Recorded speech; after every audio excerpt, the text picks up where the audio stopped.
రైతు సోదరులకు నా హృదయపూర్వక నమస్కారాలండి. మీరు చూసినటువంటి గేదె ప్యూర్ ముర్రా అండి. రెండో ఈత వారం రోజుల్లో డెలివరీ అవుద్దండి. మీరు రైతులను మీ మీద వీడియోలు పెట్టాం, మీరు చూసామని కాదండి. మీరు గేదెల దగ్గరికి వచ్చి గేదె యొక్క రకం పోల్చుకోండి. గేదెల యొక్క రకం పోల్చుకోండి.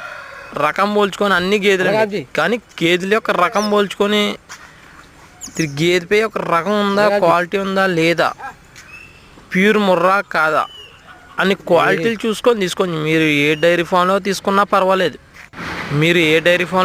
పర్లేదండి. గేదె యొక్క ప్యూర్ ముర్రా రకం క్వాలిటీ ఉందా లేదా, క్వాలిటీ చూసుకొని గేదెలు తీసుకొచ్చాను. అలాగే రైతులు ఫోన్ చేసి మీరు ధరలు ఎలా ఉన్నాయి ఏంటంటున్నారు. మీరు గేదెలు తీసుకోవాల్సిన రైతులు ఏమైనా ఉంటే గేదెలు వచ్చి చూసుకోండి. గేదెలు ఒక రకం పోల్చుకొని తీసుకొచ్చండి. Please subscribe my channel.